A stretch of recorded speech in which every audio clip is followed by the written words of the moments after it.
I've seen a lot of travel photos, and these are two of my own, but they sort of represent what people come back with, which is there's no people in the pictures.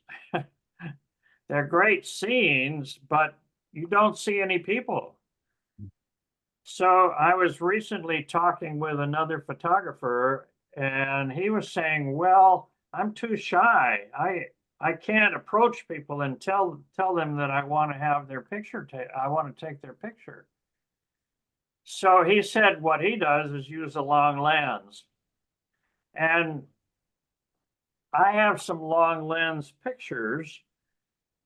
This is one. And sometimes I think it's the best way to do it. Here's another one that was taken locally. One of the things I like about this photograph is this little boy over here who just is anticipating the crash, and the crash happens right after this.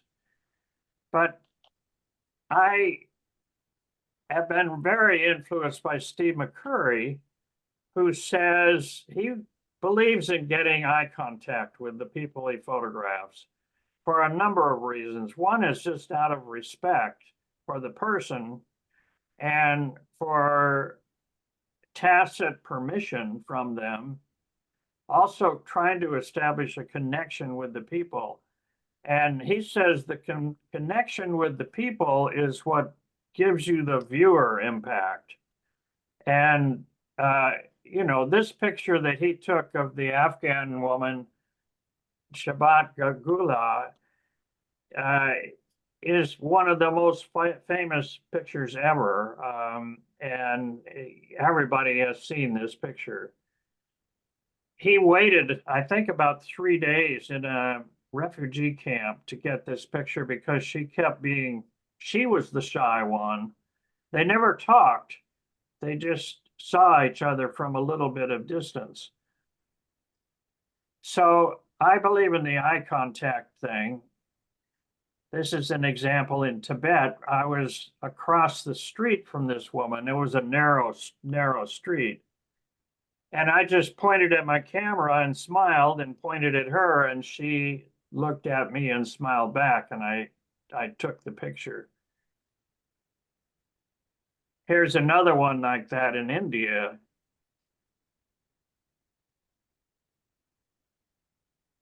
But I also believe in getting up close and personal in terms of these are camel traders at the Pushkar camel market in India. And it's just after dawn. And I just sat down with these guys and spent some time with them. And you can see how they're reacting to me. And that's one of the things that makes the photograph a good one, I think.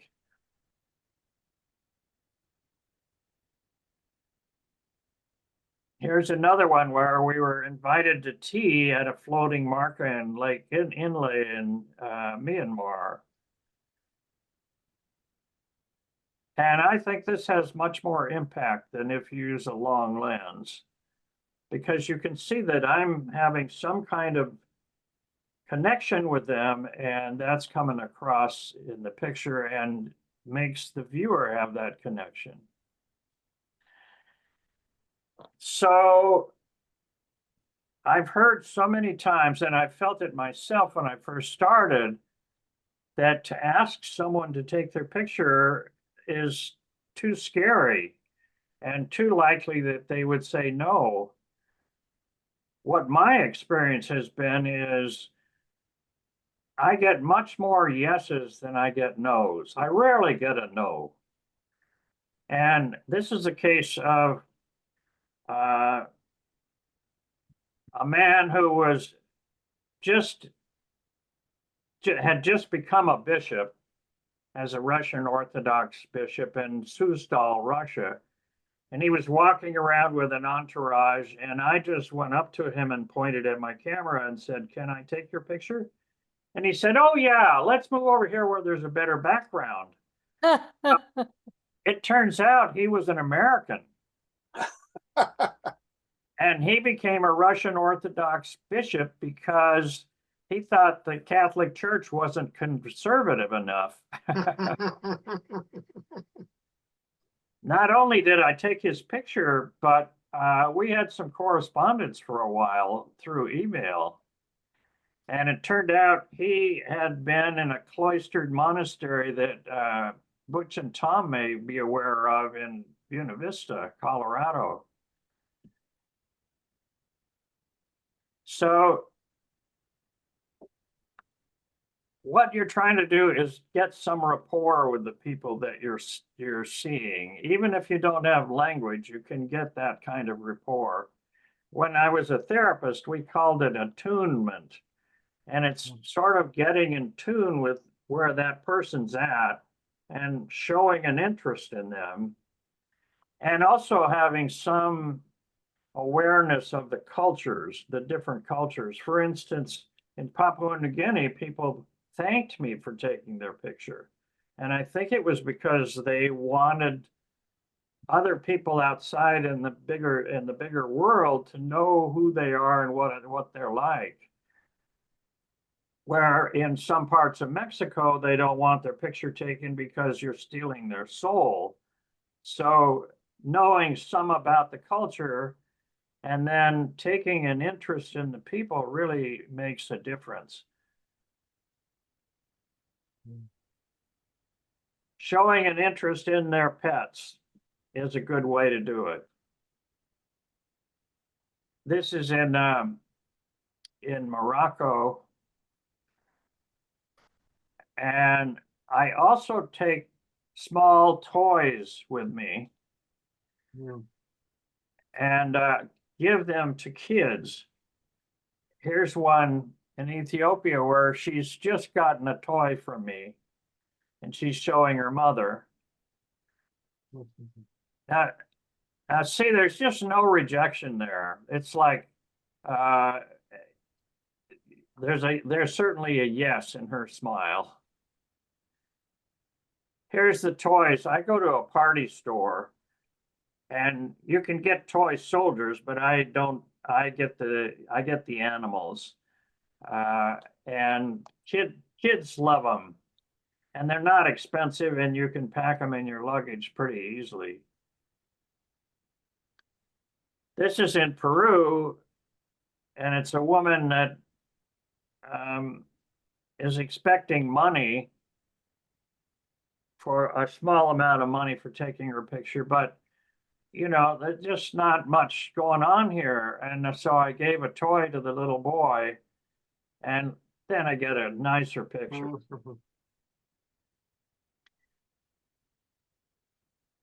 It's a little boy who hasn't had his first haircut yet. And that's because he doesn't have a godparent yet, a godfather, who would do the cutting of the hair. I'm not opposed to giving people money for pictures, especially people that don't have much money.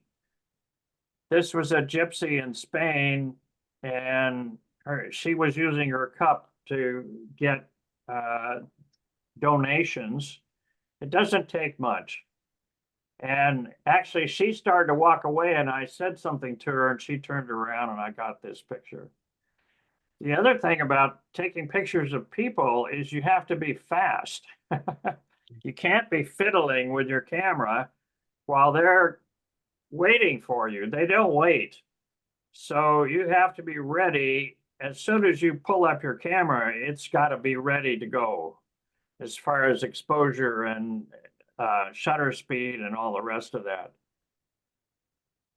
In Peru, these women walk around and they're approaching tourists with wanting their picture taken for money.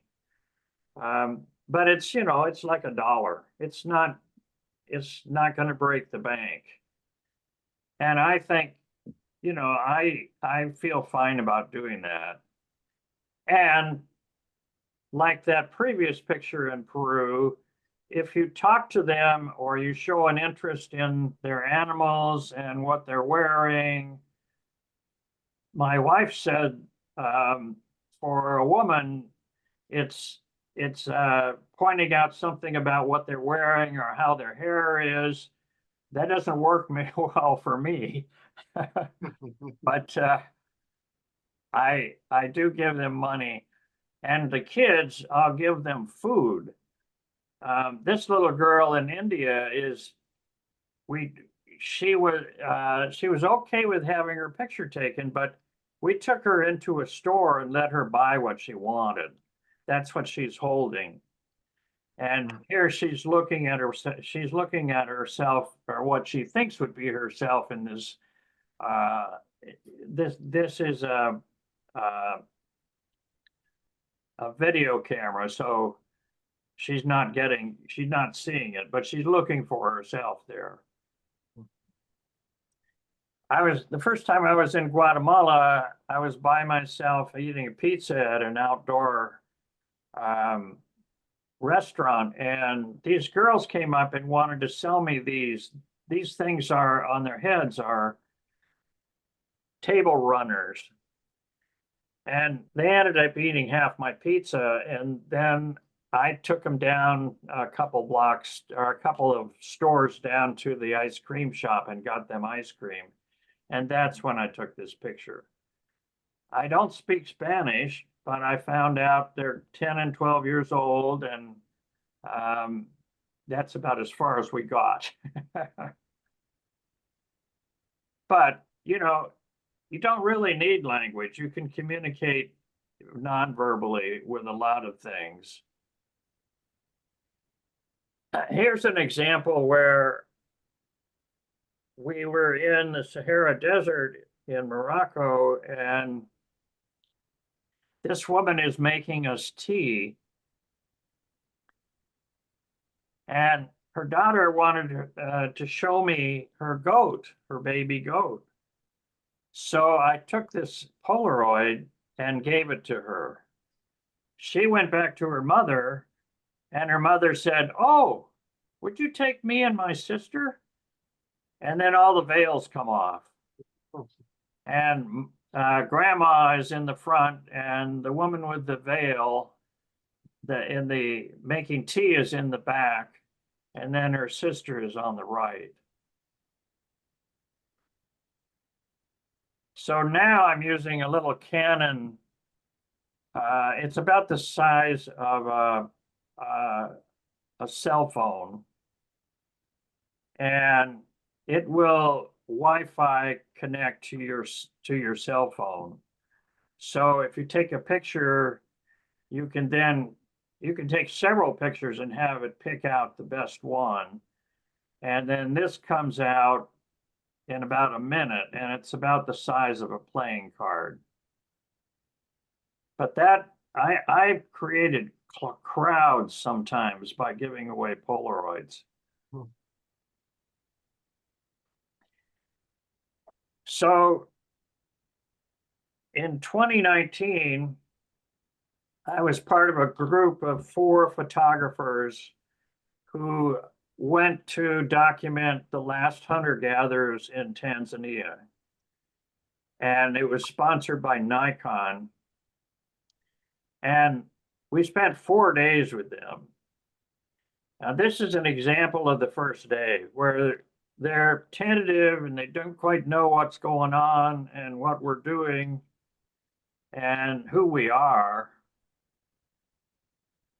By the second day, they're curious and interested and much more receptive. And then by the third day, we're kind of invisible in that we're taking lots of pictures, and they're used to us being there, and they're sort of forgetting about us, which is fine. You know, it's a little different than the long lens in that they know we're there, and we may be very close, but they're not paying attention to us, or they're not trying to pose or anything like that. Posing for a picture was, for them, was a foreign concept anyway. This is the chief talking to one of his sons.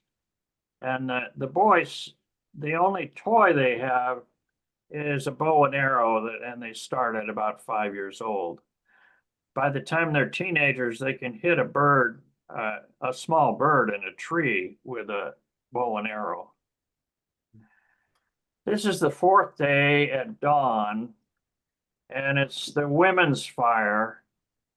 And you can see that they're not paying attention to me, which is great because I got some great pictures. The first day I was there, this little boy with the yellow and black stripes, every time I looked at him, he would run and hide from me behind his mother, sometimes even cry. So now he's not paying attention to me either. So that invisibility works at other times too, and it's not trying to do sneaky pictures particularly. It's people that are really comfortable with you and know you well. And then you get pictures like this and like this. This is my niece and two of my nephews. So I was at a workshop with Moose Peterson, a wildlife workshop, and he said there's 3 criteria for a good wildlife picture: gesture, light, and background. And I thought, well, that's the same criteria I would use with pictures of people. Gesture is something that shows their personality.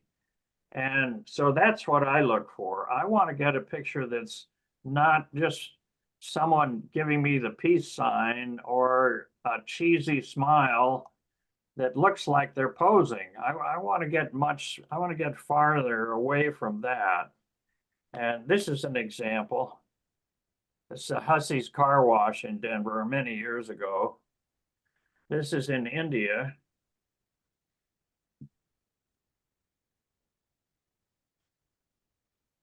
And the use of props is also good for adding to the gesture part. This guy has about 6 chainsaws. And there was one time when I moved to Whidbey Island, my brother said there's 2 things you need. You need a generator to deal with when the power goes out, and a chainsaw. And I had a big tree fall across my driveway and I couldn't even get out. So this guy came with his big chainsaw and cut it up for me. Animals are always a good prop and gets the spontaneity. The one on the left is my sister, and this was a dog she had that she had to put down, and we knew it was coming, and she wanted to remember this dog. So we did a portrait session. And on the right is one of the beard guys, and he had this pet turkey that followed him around all the time. About a month after we took this picture, the turkey was taken by a coyote. There's another one with the gesture and the animal.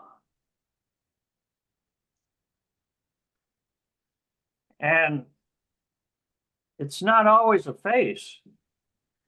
This one, I was in a remote village in India, and we were watching an opiate ceremony, and all the villagers were in a circle around us. And she was across the circle from me, and I saw the henna on her hand, and I just imitated it by putting my hand down like this. So she would do that, and she did, and I click and I got that picture. Now, this is in Cuba with a quinceanera dress. and another one in Cuba with a woman that caters to the tourists, and usually she's smoking a long cigar, but she also has these really long fingernails. And this one is a Cuban flag.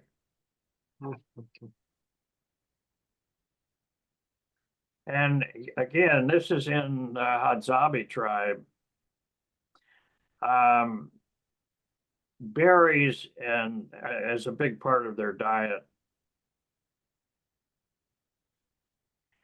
And it's not necessarily just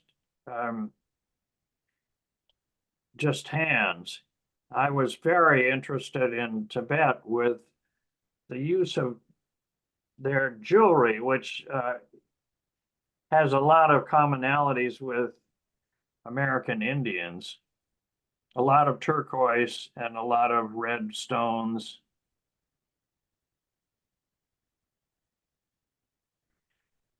And being ready to capture the decisive moment is an important thing. Like I was saying before, you have to be ready.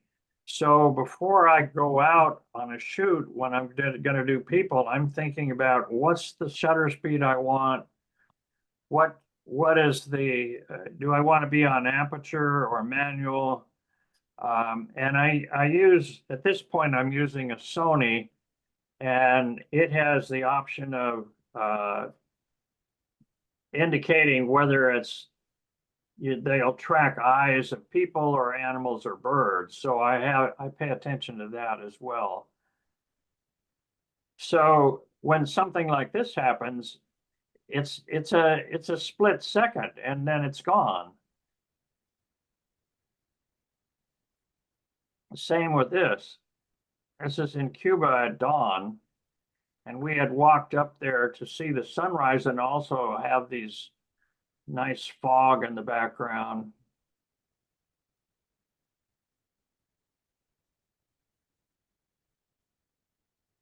This is a water blessing in Cambodia, and this is the first time it was poured, I think, maybe not, but she's reacting to how cold it was. She was surprised. It was very cold water.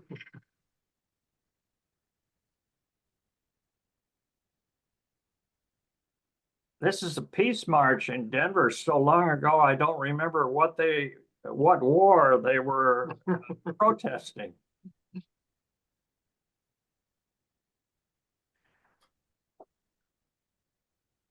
My wife said, why is it you take pictures of people? What is the special thing about people versus other kinds of photography? And I think it's the stories. All of these people have stories. And I think also we're attracted just inherently to faces and to connection with other people. In this case, in Russia, the young people in the housing is such that the young people don't have a house, especially if they're single. And so they go to parks and meet with each other. And that's what was going on here.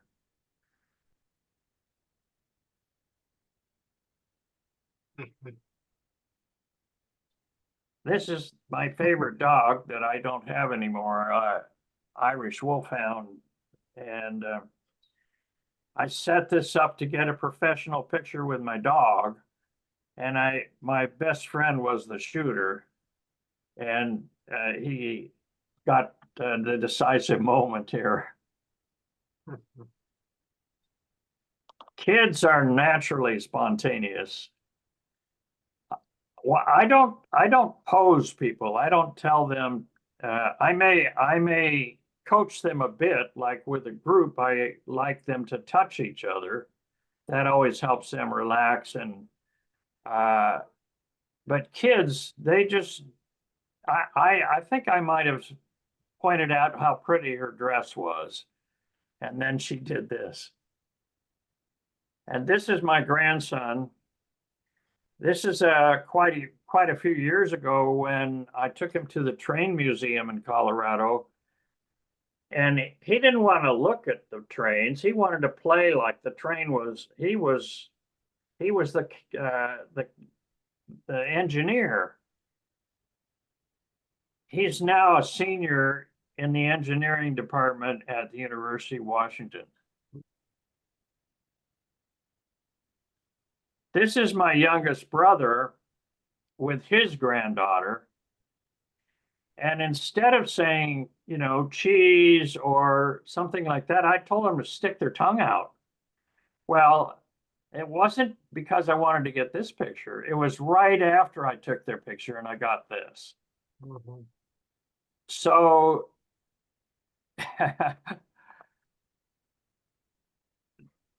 one of the things I do is I take a burst rate of 3 shots. And I'll do a composite when it's something like this happens, where it's a great gesture, but his eyes are closed. So I'll take another one, or one from the same time, and then with Photoshop, I'll put the eyes in. And then I've got this. So the lighting and everything else is the same, but I just combined the two. And it's particularly true for groups of people. The more people you get, the more you're going to have somebody that's looking the wrong direction or have their eyes closed or their expression isn't right. And you can composite those pictures and come out with a final result that's much better.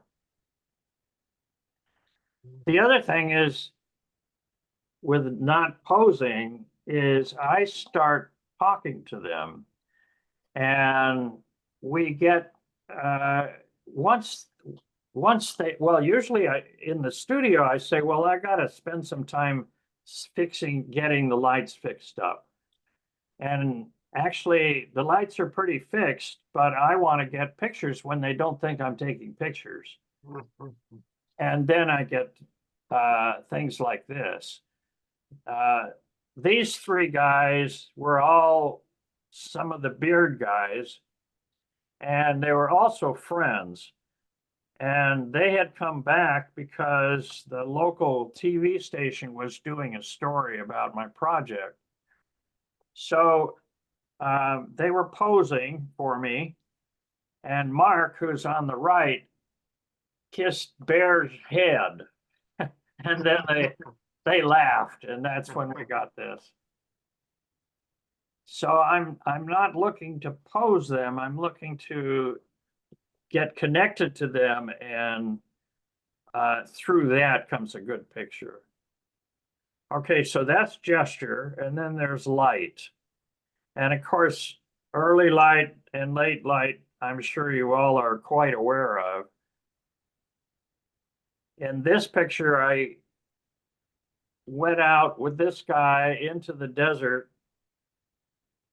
and my wife was very upset with me because she didn't know who I went with and where I went. So it wasn't good on my part, but I got some great pictures. This is the Pushkar Camel Market again. And again, it's early light. And again, I sat down with him and spent some time with him. His name is Gonpot. They use one name. And he wanted a picture, and I got information enough to send him one. And that can happen too, where they have some awareness of what photography can do, and if you send them pictures, that'll help a lot. Now, this is the Maasai in Kenya in the middle of the day. You know, when you're traveling, you can't necessarily pick when you're going to do pictures. And so I had this challenging kind of light. I did not use this picture except to show you how awful it can be when the sun is right overhead. So what I did was I took one of the women and had her go into the entranceway of one of their houses. And the light softened, and I got this great picture. And her name is Gladys, and she has contacted me repeatedly over the last 2 years since I took this picture. 3 years now. She looks very young to me, but she has 2 children and is in her 30s. Here's using the same technique in Myanmar, where he's standing in the entryway of one of the houses. Beautiful light, I think. And of course, window light is great. That always works really well. And this was a situation where we were able to put the smoke in there too. Here again, this is a Sing Sing in Papua New Guinea. And the main event goes on in the middle of the day. So a fill flash was the way I handled that. This is another Sing Sing a couple years later. Talk about stories. These guys are wigmen, and they make their hats from their own hair. They grow the hair out and then form this hat that they wear.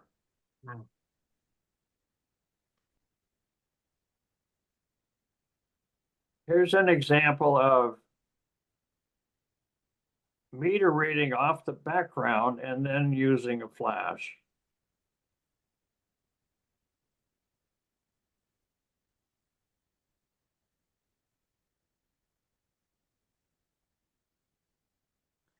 The flash I'm currently using, I want to have it diffuse, and it's a mag mod, which will just clamp onto the flash with a magnet. And I also do off-camera pictures so that you're not directing the light so directly all the time.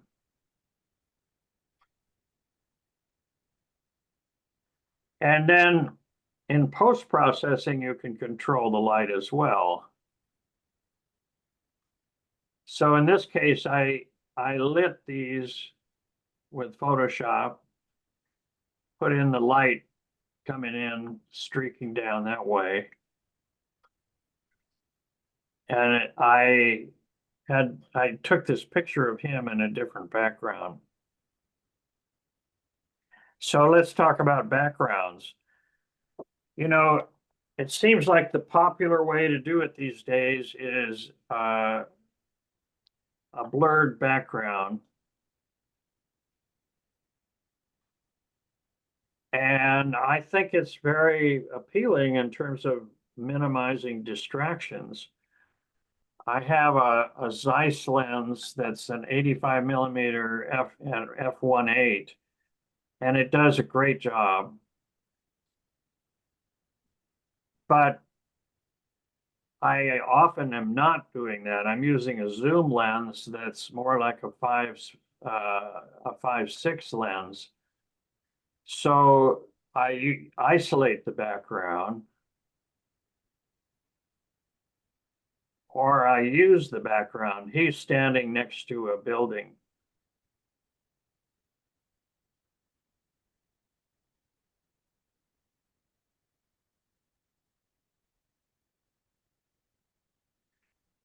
And also the background can be important in terms of providing context. This is a Uyghur in China, Northwest China, and she's in her traditional dress, and it's next to a building where they had lived for hundreds of years. This is one of the Chinese indigenous groups that's they're put into camps now, re-education camps. and strongly persecuted.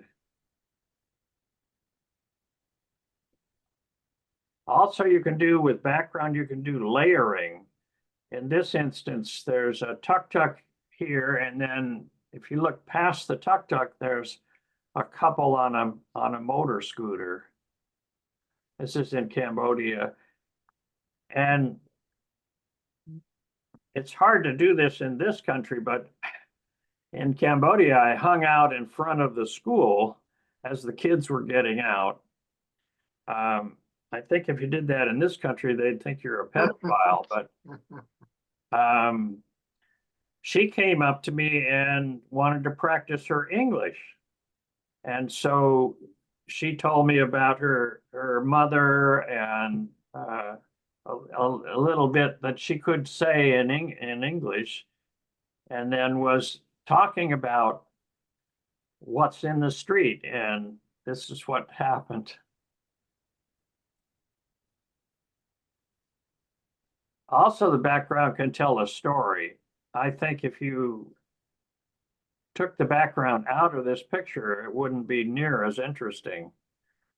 This is in Nicaragua.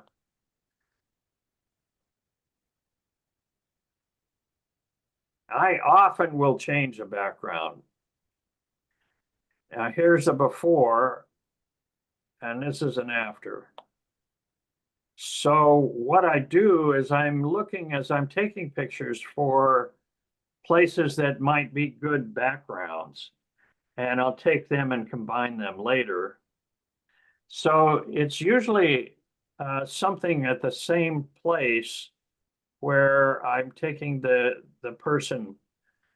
And in this case, these buildings are probably no longer there because there was a big earthquake a couple of years later. And I think they, you can see that they would not withstand an earthquake. This was in Denver, and great subject, but terrible distracting background. So I just put some sky in there. I think it turned out much better. This is a keeper for me.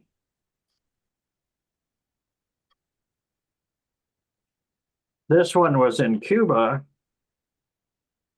These are ballerinas from the National Ballet in Cuba.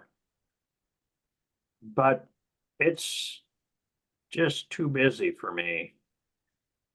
So this was in the same building, and I took this background with the possibility of doing this. And now I like this picture, and it's hanging in one of my rooms in the house. So there's the 7 things. And if you're still thinking, oh my God, I'm not sure I can ask anyone to take their picture, here's a couple possibilities for you. Entertainment is a great way. And, they're going to be expecting you're taking their picture. This is in Russia and in Cuba, but almost anywhere you go, there's an entertainment part of a travel experience. And most often you can have your camera with you. You can't always use flash. These are not flash. This is an example in China, in Xi'an, where I took this picture and then I went back to Xi'an a couple of years later with this picture. And before the show started, I gave them the picture and a couple others.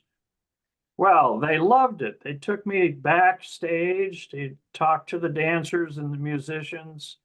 And then they put me for the show that I saw the second time, they put me so close to the stage, I could put my camera on the stage.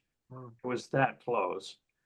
So, and I've done that a number of times when I'm going back to the same place, is I come prepared with pictures that I've taken on the previous visit. And it's, it's an automatic connection.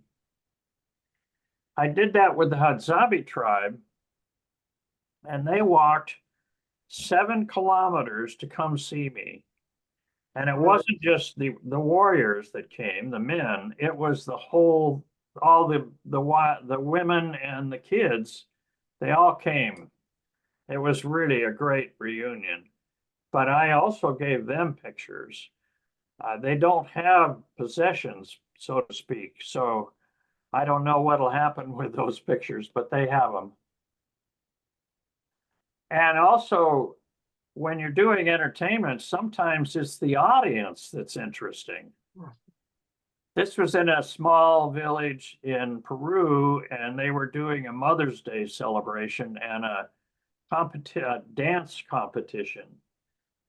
And I just got up close to the stage and then pointed back at the audience.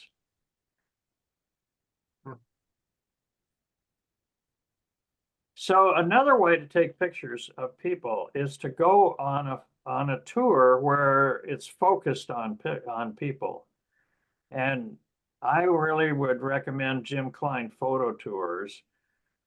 I've been with Jim in Peru and Cuba, and I'm going to Guatemala with him in November. And he has long-standing relationships with the people, which makes it easy because you don't have to ask them for permission. They're expecting that you're going to take their picture as a part of your tour. The woman on the right, Jim has known since she was a little girl. And then I've been on even more tours with Carl Grobel, who is Jim's partner. Jim does this part of the world, Central South America, and Carl does Asia and India. And I've been on all these countries with Carl. He is, I would consider Carl the best tour guide I've ever had. A lot of fun and organized, and sets up photographic opportunities like this one, where we hired these novices at a monastery, and they posed for us. And then I did a workshop with Joe McNally last year, and he hired professional models to come in and then tutored us on using flash and other modifiers, light modifiers. But that's another opportunity for you to take pictures of people. We also did local dancers and some of the people like that. And the other thing about these tours is that single women can safely go on these tours. And it's a good way for women to be able to travel and feel comfortable about it in foreign countries. And, especially in Asia, I don't speak the language, but we always had translators and we had local guides, and that really made the trip really a lot better than if I did it on my own. Wow. This is a picture from Piper Mackey, and I've been to Ethiopia once, but I went with a local guide. We spent more time traveling between tribes because of the rough roads than we did actually spending time with the tribes. And they wanted to be paid per click. And fortunately, my Sony camera now, I can turn that off. But I'm going to go do the Surrey tribe, which is the one I really wanted to do. And that's next September. It's going to be the most expensive trip I've ever done. And I think it's primarily because it's a small group and it's also a private plane that avoids all those roads. So we fly from the airport in Addis Ababa to the lower Omo Valley and spend a couple of weeks there photographing the Suri tribe and a couple others.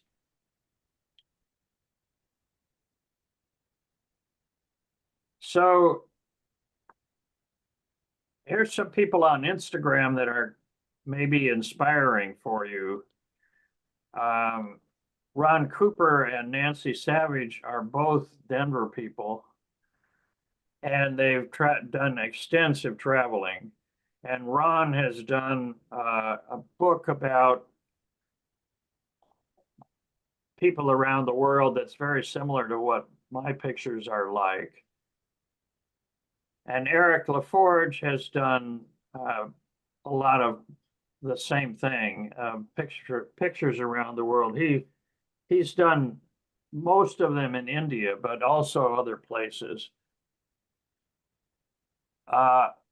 Wojciech Stark, I think he's from the Ukraine, but he's now in Germany. But his pictures are interesting in that he often takes pictures of street people and he gets super close.